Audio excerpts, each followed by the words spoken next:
I think it's going to be a harder night for him. Most definitely, I do. That's why I think Joshua's going to win. That's why I think it's a harder night. But I think he might be surprised how much that. And certainly, if Joshua goes in the same veins he did against Wallin, that in and out movement that he has, I think Ngannou might find that a little bit of a problem as well, because he's going to throw and not quite be sure where he is.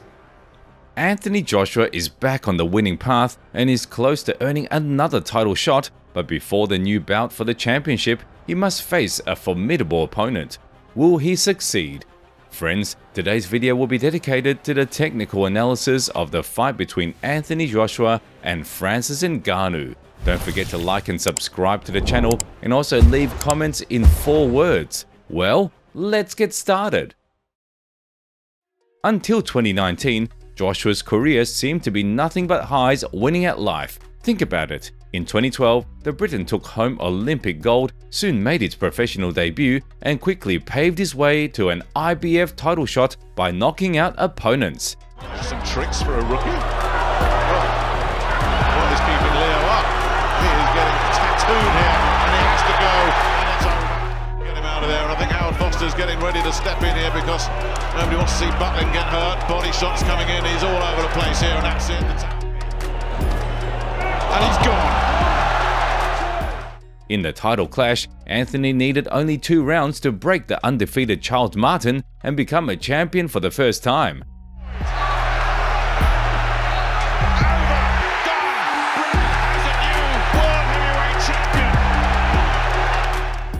After a couple of title defenses, he faced the man synonymous with heavyweight boxing for the past few years, Vladimir Klitschko, and knocked him out. Is somehow trying to survive, but Anthony Joshua tumbles him again. He's a young man and here he comes. This is great work from Joshua. What fitness, what heart from Klitschko. From that moment, Joshua's earnings skyrocketed, and by the age of 29, he achieved what many strive for their entire lives. Anthony's journey was smooth, but a little pebble named Andy Ruiz unexpectedly derailed his career. And he's going for it.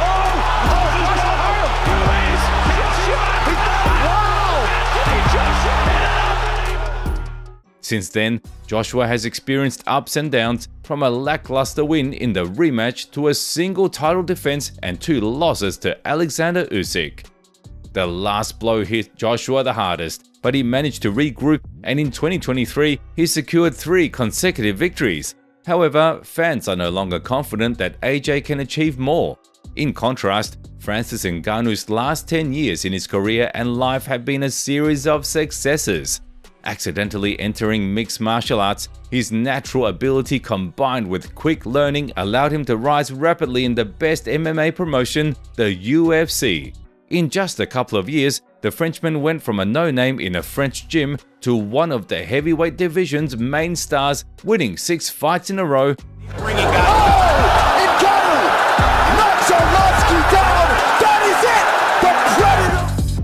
Burning up Mick Maynard's phone to try to get a matchup with Ngannou. Oh, goes the lead! Francis Ngannou! But then suffering 2 losses, including a title bout.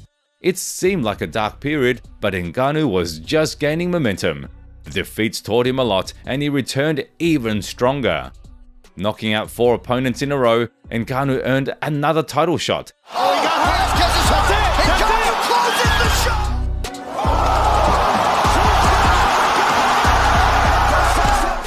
This time extinguishing the champion in less than 2 rounds.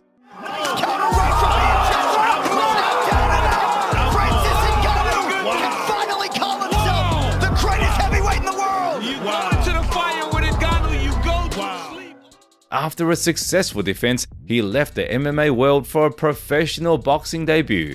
Ngannou faced difficulties trying to break his contract with the UFC, but his patience and composure eventually won negotiations. Leaving the UFC, the former champion struggled to find the fight he desired until fate brought him Tyson Fury. In the boxing event on October 28, 2023, Ngannou was supposed to lose to the king of modern boxing and once again show the world that MMA fighters have no place in the ring. However, the Predator displayed an excellent fight, dropped the Gypsy King and was a step away from winning on points. Now, all heavyweights want to face him, and Anthony Joshua is first on the list. It's time to discuss the technical aspect of the upcoming battle. Technique. It would be foolish not to mention that over the past years, Joshua's style has undergone significant changes, and the Anthony who once fought against Klitschko has long since departed. In his place came a more cautious, cunning, and at times even timid AJ, not emphasizing knockouts as he did before. On the flip side, the new version has its merits, such as improved footwork. Previously, the Briton maintained distance mainly using his lead hand or simply pressuring, but now he moves much more, shifts sideways, and can skillfully retreat without depriving himself of space. Anthony's jab has also reached a new level. If in the past it was used solely to cover the signature straight, now the jab flies much more frequently from any distance, inflicting small cumulative damage. As for the right straight, the current version of Joshua does not use it as often, probably due to a fear of missing and getting countered. But the punch is still powerful, as confirmed by Robert Helenius. We just have to wait for him to wake up after that brutal knockout. In addition to the footwork of the former champion, significant upgrades have been made to his fight IQ and the ability to devise plans against opponents. If it was poorly executed in the past and Andy Ruiz on short notice could beat Joshua to death with a left hook, now the Briton constantly comes up with something new and looks for ways to fight more effectively. For example, in his recent performance against Otto Wallin, Anthony tried to work his usual right, hitting at various levels, but these punches were not very effective. Realizing this, the heavyweight changed his strategy and incorporated the left hook. Just 3 rounds of hook work were enough to break Otto's face and force him to surrender. Regarding Joshua's weaknesses, I would highlight his defense. Over the years of training and fights, he has not adapted to defensive head and body movements, and his upper guard is quite peculiar, often exposing vulnerabilities, which could be a problem in fights with someone who can land heavier blows like Francis Ngannou. Now, let's talk about this amiable giant. Even during his performances in mixed martial arts, Francis's style resembled more of a boxer. The Cameroonian rarely used kicks, never wrestled, and 99% of his victories were obtained with hand strikes. For a mixed martial artist, such a narrow skill set can be a problem, although not in Ngannou's case, and for a boxer, it was just what he needed, without the need for significant style change during the transition. Perhaps the main innovation from the Predator can be called the tactic of working as a counterpuncher. If earlier Francis rushed at his opponent and knocked him out, now he adapts his actions depending on his opponent's movements, and it has worked in his favor. Ngannou has very good hand speed, accuracy is also in order, and his punch is simply nuclear, so no one should risk getting hit by his counter-attack. I would like to separately discuss the work of this champion's lead hand, and I'm not talking about the jab, which the Cameroonian uses quite rarely, but about the left hook that sent the Gypsy King to the canvas. Francis has been practicing this punch for a very long time. He won the UFC title with it, and it currently possesses the greatest threat to all opponents. The hook becomes particularly dangerous when the Predator throws it immediately after the straight. The opponent thinks the most powerful punch has missed, but this monstrous hook immediately crashes onto his head. From Ngannou's list of strengths, I would also like to highlight the clinch. Thanks to his colossal strength and experience in working at close range gained in MMA, the Cameroonian can dominate anyone in the clinch. Endurance and mentality. What about the guy's endurance? Judging by their appearances, one might assume that their deep breaths would deplete the oxygen in the entire arena instantly. However, looks can be deceiving. Legends have circulated about Joshua's musculature, and the ease with which he can box with such massive muscles is truly astonishing. I wouldn't label AJ as a cardio machine, but he is entirely capable of maintaining a moderate pace for 12 rounds, especially if he sets his own speed limits. Even in an intense and highly challenging bout against Usyk, Joshua only seemed winded after the 10th round. As for Ngannou, there are more questions. Fans have always teased him about weak cardio, but in his recent performances, the Predator demonstrated that he has learned to distribute energy excellently even in prolonged battles, as seen against Fury. However, Fury did not stress Ngannou too much, and we cannot definitively say that the Predator can withstand a higher pace, making Joshua the cardio favorite. In terms of mental mindset, there is no doubt that Ngannou is the favorite. Why is Joshua entering this fight?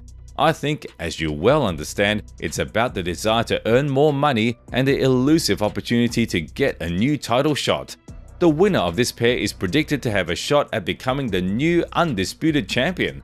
However, given Fury's repeated embarrassments and the rescheduling of his fight against Usyk, these predictions may change 100 times. How does Ngannou's motivation differ from Joshua's desires? Ngannou is a newcomer to boxing, yet in his first 2 fights, he will be facing current and former world champions, a truly insane achievement that likely won't be surpassed. Yes, the Predator also expects significant earnings, but unlike most, he hasn't forgotten the importance of legacy and actively continues to build it by accepting new, insane challenges. Conclusions. It's time to summarize and indulge in a coffee-ground fortune-telling session. In this showdown, Joshua will undoubtedly have the advantage in speed.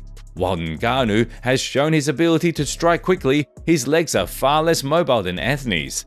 As long as the Cameroonian plays catch-up, the former champion can easily evade him and outbox him with his lead hand. On the other hand, there's no guarantee that Ngannou will even attempt to catch up with Joshua. More likely, he will assume the role of a counterpuncher, waiting for any opportunity to strike successfully. Here begins the mental battle, which may not promise a thrilling fight. Joshua won't want to take too many risks, opting to jab his opponent from a distance, throwing only a couple of heavy punches per round. Ngannou, on the other hand, may not be able to counter effectively.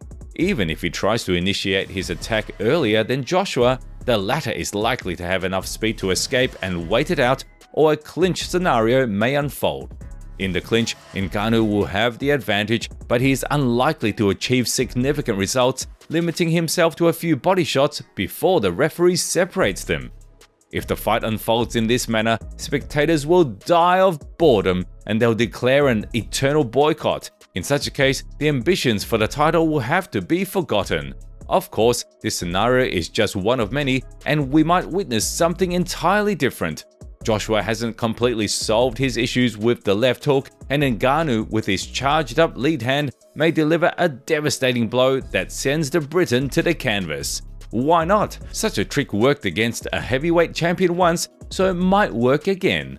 But does AJ have a chance to knock out Ngannou? I think the chances are not that high. Nobody has ever turned Ngannou's lights off, and throughout his MMA career, he has never been shaken. Tyson Fury also failed to inflict significant damage on this powerhouse, so it's unlikely that Anthony can do it, and his victory is more likely to come by decision. Considering all that has been said, it seems to me that Anthony Joshua is a deserving favorite in this fight, and I see his victory with a probability of 70%. If everything unfolds as described above, we might witness a more expensive version of Joshua's fight against Jermaine Franklin. It's also possible that Joshua and his team dismiss Ngannou's successful performance against Fury as circumstantial and attribute it to Fury's weakness, so they may not take Ngannou seriously. In this case, the Predator could surprise the crowd and showcase another Joshua downfall, but I don't believe in it too much. Again, this is my personal opinion and I express it based on my beliefs. Okay guys, now I'm waiting for your opinion in the comments. Who will win? Let's discuss everything.